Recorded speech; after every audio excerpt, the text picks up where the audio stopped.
Hello, folks. It must be Sunday. I'm doing another video on Sunday. Anyway, this one I'm titling Toby Doeden for governor. When this governor's race started, I heard from some people, not a whole bunch, how bad Toby was with his business practices in Brown County.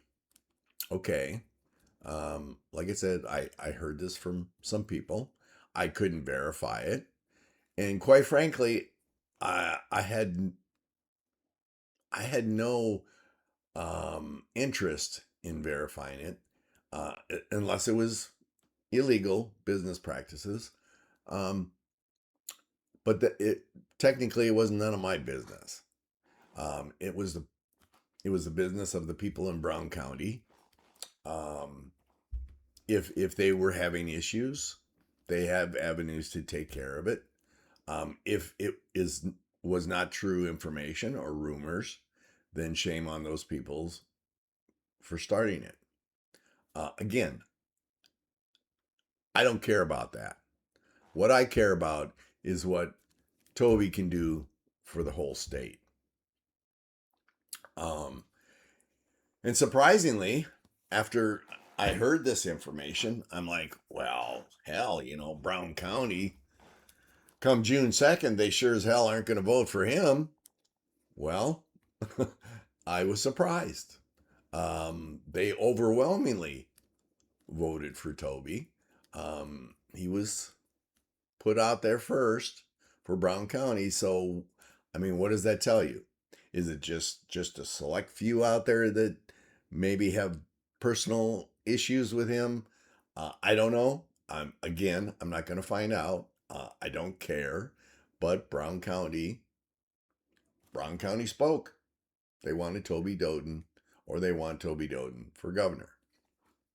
Now, I'm not going to go into what Toby's campaign promises are. I'll leave that up to you to listen to him, his videos out there, or if he happens to be in your area to have a meet and greet. Um, I'll leave that up to you to find out on your own. I do know that during his campaign, he is the only candidate that has actually gone to all 66 counties in the state to do meet and greets. And if you don't remember anything else, the campaign promises or whatever, if you don't remember anything else, remember this. Remember this important fact.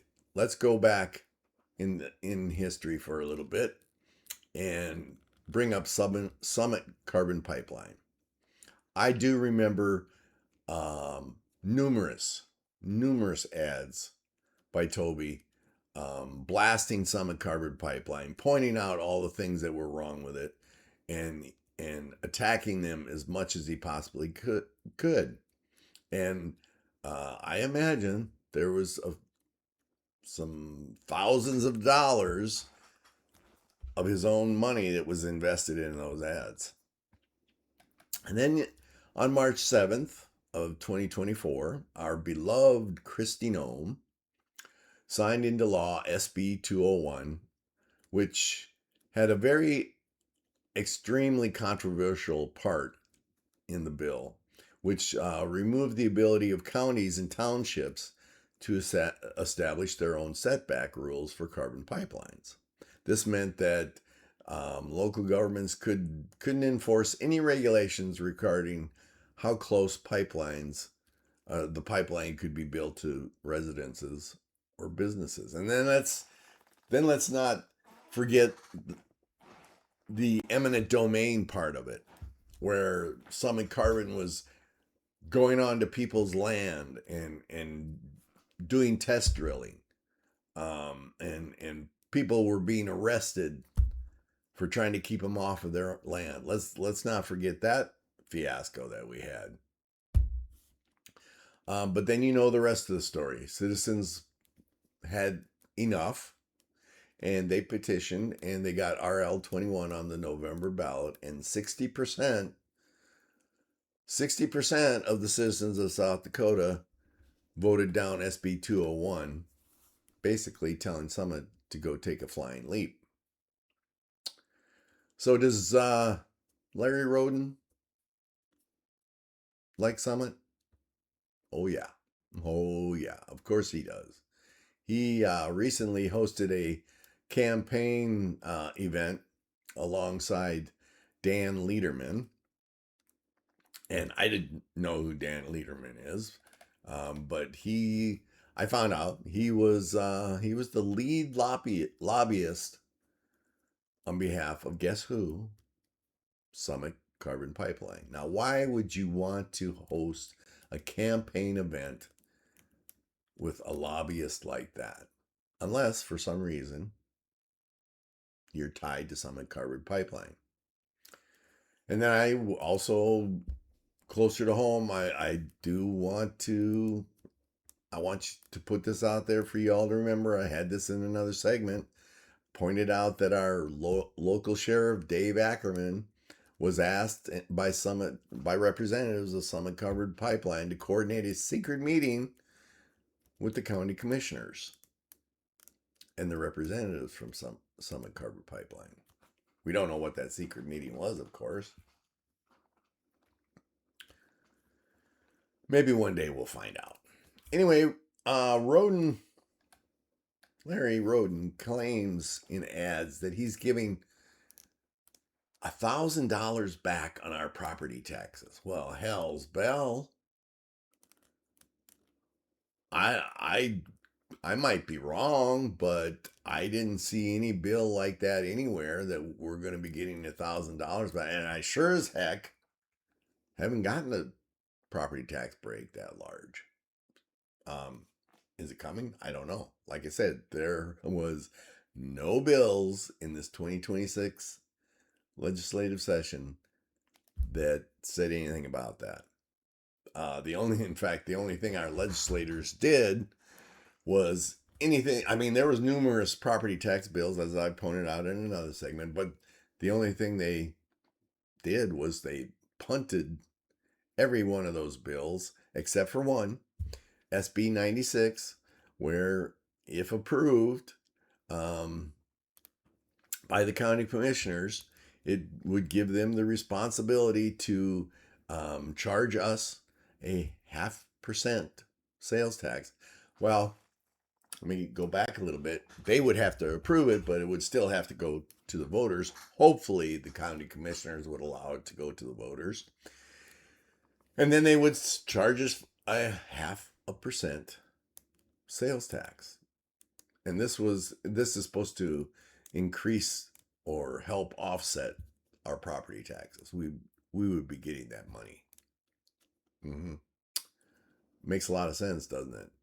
So we're gonna get taxed some more to pay a little bit of a dividend for our property taxes. Get taxed some more to pay a little bit of to give ourselves a property tax break. Really? That was our government at work.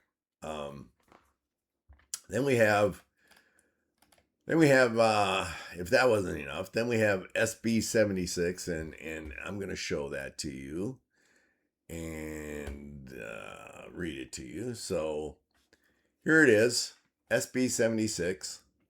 This was introduced by the chair of the Committee on Commerce and Energy at the request of the Governor Larry Roden.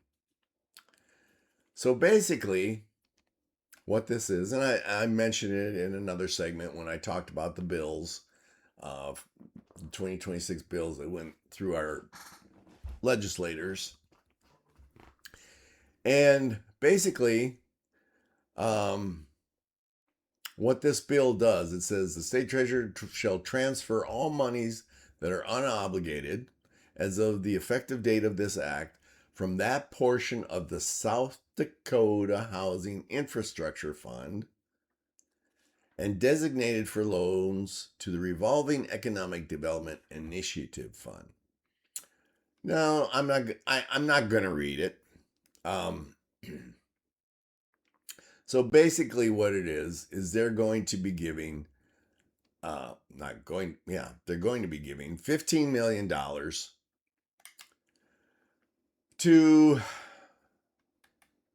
Sioux Falls Airport, and then they're going to give another 15 million to the Rapid City Airport, and this is going to be on a, right here it says, bear interest payable at the rate of 0% per year. And they also, it's going to be a 20-year loan, and they don't have to even make a payment on it for the first year. And so basically, what they're doing, like I said, they're giving a 20-year loan. The airports don't have to pay for the first year, make a payment, 0%. So Larry Roden decided that he was going to take $30 million from the unobligated housing infrastructure fund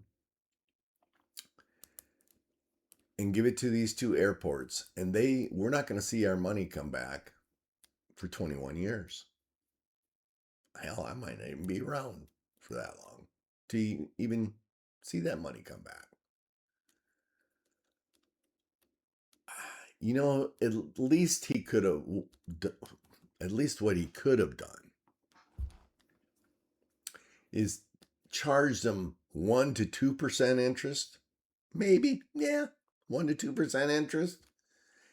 And then taking that money and maybe give us a property tax break with that money. But no, $30 million to two airports. Our money. It's our money. Not his money. It's not the state's money. It's our money. He gave two loans, 20 years, 0% interest. I've seen nothing that makes me feel comfortable that Larry Roden wants to do good for the people of this state. I believe he's an establishment politician, beholding to lobbyists, like I just pointed out, and special interest groups. And I definitely know that he's not interested in election integrity in the state. Oh, and by the way,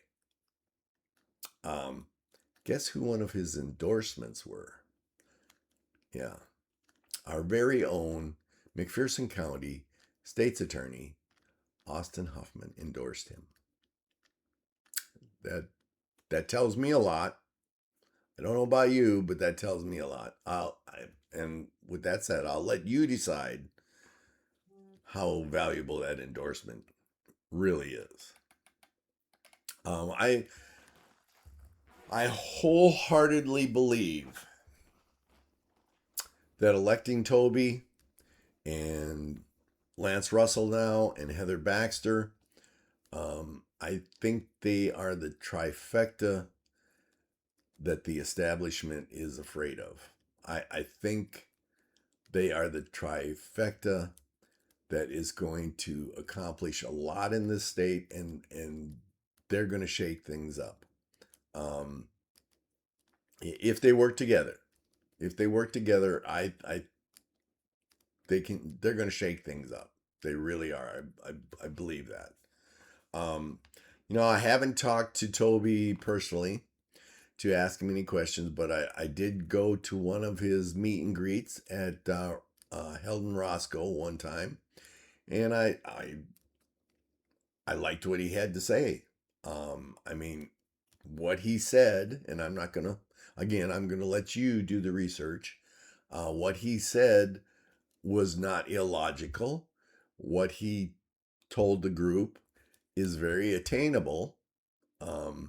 Will take some work to get it done, and he's gonna find some speed bumps along the way, but it's very attainable. And so I hope he can achieve everything that he's promising to us. I really do. I believe he's an outsider, like President Trump.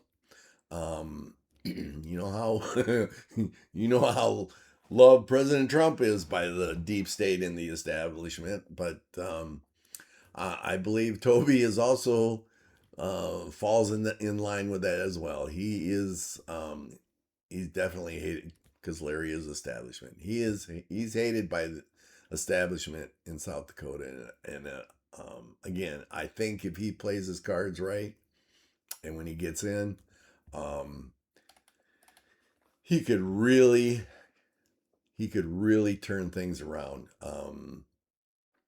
He could really do some good things. So anyway, that's all I wanted to point out.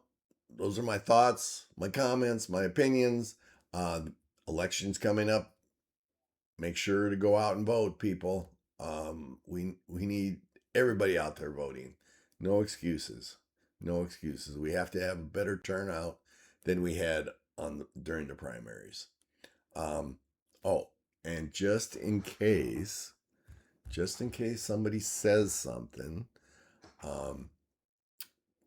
this video is paid for by Todd Goal.